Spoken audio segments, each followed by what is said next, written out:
Hi, my name is Bunnycakes and welcome back to my channel. Today I wanted to share the reason why it is that I chose to have weight loss surgery. Um, Especially because I'm so young. I'm 33, which I know on YouTube is getting kind of old, but in the world of weight loss surgery, it's still considered fairly young. Um, I get a lot when I talk to people, a lot of suggestions of why haven't you tried anything else? And the thing is that I have. I have been heavy my whole life. And around the time that I hit the age of 29, I started having a lot more problems. Um, I was diagnosed as diabetic. I have high blood pressure. I have high cholesterol. In recent years, I've struggled with sciatica and pinched nerves. I have a bulging disc in my back and degenerative disc disease. And so many of these things are exacerbated by me being heavy. And growing up, when I was younger, probably before high school, I wasn't taught to be healthy. I wasn't taught to exercise. I was heavy, and that's just the way things were. And so, I mean, there was some to blame on my parents, well, my mom, when I was younger, but I think that especially once I hit high school age and my thyroid started to die, um, there wasn't anything anyone could have done. I was going to be heavy. I'm genetically predisposed to it, and up until high school, I wasn't a very active person. However, when I started high school, I became very active. I was in JROTC, and in that we exercised our hind ends off for PT every single Friday. On top of that, um, I joined the drill team with them, so there was a lot of marching and practicing 3 or 4 days a week. We marched in parades. We worked out super hard. And then for a little while, I joined the wrestling team as well. That didn't last very long for other reasons, but I worked out a lot. In the summertime, my brother and I spent probably 90% of our time at the pool swimming. And no matter what I did, I couldn't lose weight. I think in high school, the lowest weight I ever made it to was 225 pounds. And that was me trying to eat healthy and exercising so much. And there was just nothing I could do. And as I got older, um, and I got diagnosed with type 2 diabetes and my high cholesterol and my high blood pressure, I tried again. I tried low carb diets and I tried exercising and I started working. And it first, my back started to go out. And it started out, just like there was a lot of back pain. And like, because of the way my back is pulling because of the bulging disc and I have a little bit of mild scoliosis, um, it makes me really prone to straining and spraining the muscles in my back. And I have worked so hard at trying to fix that.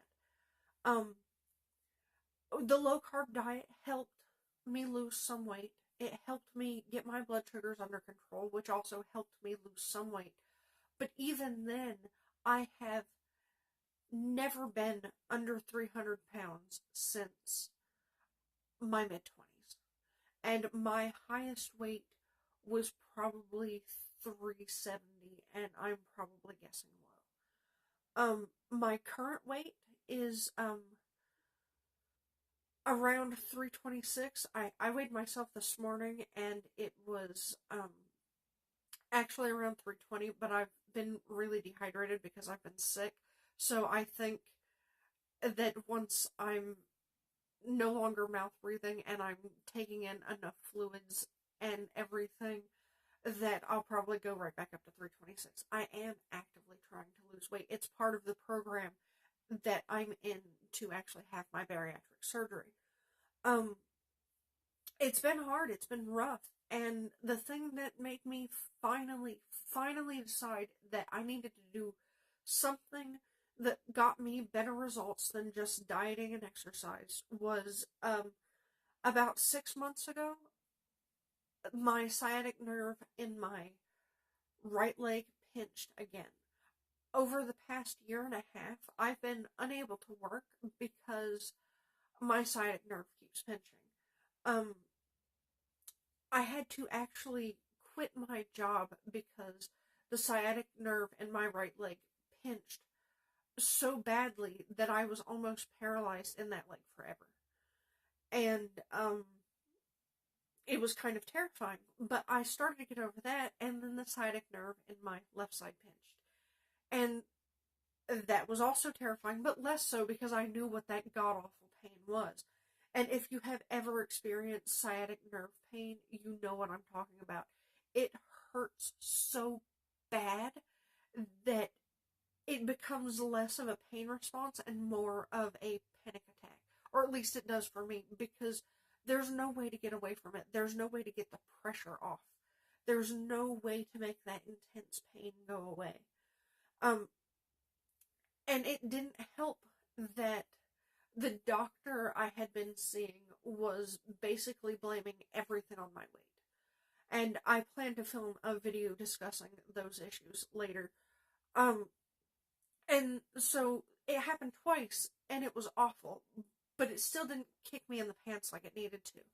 And then about 6 months ago, it happened again in my right leg, and it was so bad because my left leg was still weak from when it had pinched that I could not walk. I couldn't so much as stand up for 3 whole days. And I was in so much pain that all I wanted to do was go to the hospital, but I couldn't get up. And there's nobody in my house that could help me walk. So I just had to lay there in agony and wait for it to ease off. And then I was finally able to go to the doctor. And I was given medicine that has helped. And I started seeing a chiropractor, which also has helped me manage the symptoms. Chiropractic isn't necessarily a cure, but it has helped, especially the chiropractor I see, because they mix physical therapy in with it as well. It has helped a great, great deal. But I realized that because I haven't been able to exercise, my blood sugars have been out of whack. My A1C has gone really high, and I don't like that. My primary care physician is threatening me with insulin if I can't get it low enough. And also, if my blood sugar is too high, I won't be able to have my bariatric surgery either. But I decided that something has to be done because I don't want to die. I don't want to be paralyzed because I am so heavy that my bone structure can't handle it. So I started looking into it. I've got a couple of friends who have had bariatric weight loss surgery. I know one had a duodenal switch, and I'm not sure what the other one had. They'll know who I'm talking about if they ever watch this video. So, hi. You were my inspiration. Both of you, you've done so well with it. But it's gotten to the point where I see bariatric surgery as the only option that's going to keep me alive. And that's not to say that it's the only option for anybody else. And, I mean, it may not be the only option for me, but it's the option I'm going with because it will get me lasting results quicker. And because I have dieted and worked out and done all of the other things so many times, I feel like this is the right choice for me. I have talked to a surgeon multiple times. The hospital I'm going to have my surgery at has a really great program. still, I do have to lose a little bit of weight before I have my surgery. I'm hoping to have my surgery in the summer. Probably around July is when I'll finish the program that's set up by the hospital and my insurance company. My insurance company wants me to be on a supervised diet for 9 months, and that will end in June. And then, you have to have a few weeks for the insurance to approve before they'll schedule surgery. My surgeon wants me to lose, um, I'm 326 now. He wants me to lose at least 15 to 20 pounds. I would like to get down to an even 300. Hopefully, maybe that'll happen.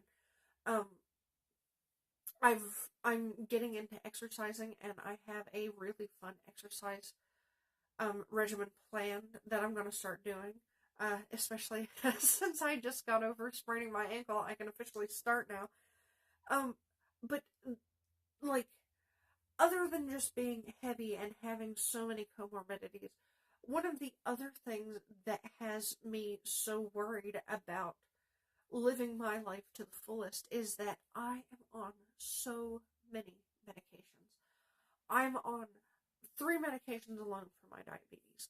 I'm on blood pressure medicine and cholesterol medicine and thyroid medicine, which I'll be on forever, and allergy medicines, which I'll also probably be on forever because I'm allergic to the planet. And I'm on vitamins and such, but it works out to being like close to 20 pills I'm taking a day. I'm 33, taking 20 pills a day, most of which I need so I don't die. And that's not something I want. Like, those are numbers of pills that you hear, like, really old people talk about. And I know that if I keep on this path, that number of pills is just going to get bigger. And my goal is to try to cut down some of the medications because it's expensive and it's a lot, and that's a lot of chemicals in your body. And if there is anything I can do to cut down on that, it would be great. But also, I want to avoid some of the terrible complications of, like, diabetes. I don't want to lose a foot or my toes or an arm. I don't want to go blind. I don't want to lose feeling in my body. I don't want to lose my kidneys. I've grown quite attached to them over the years. I don't want to lose parts of my body to a disease that I should be able to control. It's really important to me to lose weight, not because I want to be thin, but because I want to be healthy. If I wasn't at a point where I had so many physical ailments, I probably wouldn't be worried about it. I know I wasn't terribly worried about it when I was in high school before I started getting sick. So it's definitely not about that. I don't care that I'm heavy. As long as I can get to a weight low enough that my blood pressure and my cholesterol and my diabetes are more controllable, preferably on fewer medications, then I won't care if I'm still 300 pounds. At this point, it doesn't look like 300 pounds is going to be where I'm going to stop at. I don't know if if it'll be 200 pounds or 150 pounds. I know that apparently for me, around 150 pounds is probably a good body weight for my height and my build. So that's going to be my tentative post-surgery goal, is to try to get to 150 pounds. But like I said, if I am healthy at 200 pounds, then I may stop actively pursuing weight loss. Because I don't care to be a bigger person. I just want to be a healthier person. Currently, my BMI is like 54, which is morbidly obese. If I'm 200 pounds, I will still be obese, but I'll be okay with that. I just want to be healthy, and that's why I'm making this decision. And I think for me, it's the best decision. It may not be the best decision for you. And if you are watching this video and considering weight loss surgery, I encourage you to go and do your research. Don't just research surgeons, but definitely research your surgeon. Research all the different types of weight loss. I've settled on getting the gastric sleeve, but there are other alternatives. There's the Roux-en-Y, there's the gastric bypass, there's the weight loss balloon, there's the lap band surgery. Locally, we have a weight loss surgery where they put a little port in your stomach and you drain part of your stomach contents every day, which sounds really gross to me. But it's an option, and it's offered, at least in my area. I'm not sure what they call it, but there are options, and there's the duodenal switch, which I said a friend of mine had. Sorry about that, my camera cut off. So the lap band surgery, they put the band around your stomach and it forms a pouch, I believe. And so there are all sorts of different things, but there is some, beyond even the different types of surgery that are a possibility for you to have, you do need to research what hospital you're going to. For instance, in my area, there are a few hospitals that have staff issues. Staff the infection, not staff the people who do stuff for you. Some of the hospitals don't offer bariatric surgery, and some of the hospitals don't offer the kind of bariatric surgery you may be interested in. So it is important, and also you need to make sure that you can afford to have the surgery, either whether or not your insurance covers it. You need to look into what it is your insurance requires of you. For instance, my insurance required 9 months of physician watched dieting, and they also prefer people to have comorbidities. My insurance also wanted me to have a BMI of 40 plus, which even if I lose the weight that my surgeon wants me to, I will still be well above. And like I said, I have so many comorbidities. So it's important to know what you're getting into. It's also important to look at the program that the hospital you're looking at does. For instance, the hospital that I'm choosing to use, I'm not going to name it now because I don't know if that's something they would be okay with. I had to have a psych eval. I had to go to support group meetings, which I'm actually going to go to later today. I had to have a chest x-ray and an EKG. I had to consult with the surgeon on multiple occasions. I had to attend a weight loss seminar. But that seminar wasn't like ways you can diet. It was, discussing things about the surgery and how life will change. It was really informative, and it helped me with my personal research and actually helped me change my opinion on which surgery I was going to have. And it allowed me to meet the team that I'm going to be working with. I also had to go to a nutritional and dietary class. There's another nutritional and dietary class that I will have to go to once my surgery is scheduled. And there's also, I have a pre-surgery appointment, I have my surgery, I have a week after surgery, and then, I will have appointments every 3 to 6 months to check on not only my weight loss, but whether or not I'm getting enough nutrition and how everything is going. So it's really important to know those things, because with everything I've had to do, I don't live super close to the hospital that I'm going to get my surgery at. So I've had to plan ahead for days that are needed off work. And I don't drive, so the days needed off work weren't for me because I'm not working right now, but they were for the person who's taking me to my appointments. And we've had to plan out everything like that. And I will have to plan out days I will need off work because I'm trying to get a job before my surgery. The days I'll need off work for that, and it's just good to know the team you'll be working with and the things that you need to do so that you can make a list and mark off these goals and know that there's hardly any chance that, say, the interns will deny you. And so you know that um, when you go to have surgery, you have set yourself up for the best possible scenario. I mean, it's always worth preparing for the worst case scenario.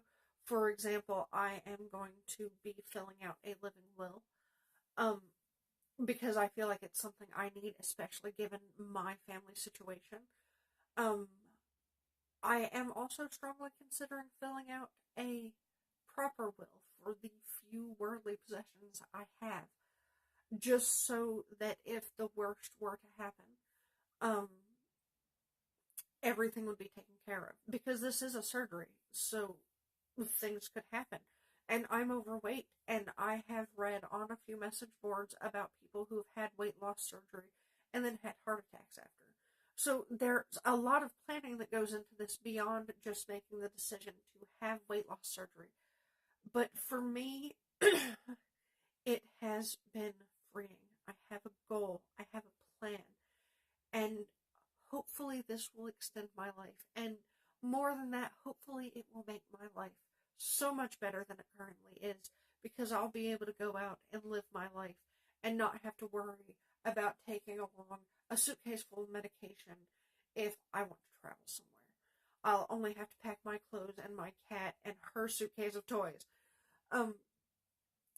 So that is a little more than I actually planned to talk about. This video is probably going to be a little long, but those are some of the reasons that I decided to have weight loss surgery, and some of my thought process behind it. Like I said before, it may not be the right decision for you, but I feel like it's the right decision for me, and I have the support of doctors and my family and my own research, so I feel like I'm making the best possible decision for me right now. So I'm going to end the video there because it's super long, and just remember, be strong, smile when you can, and always, always take care of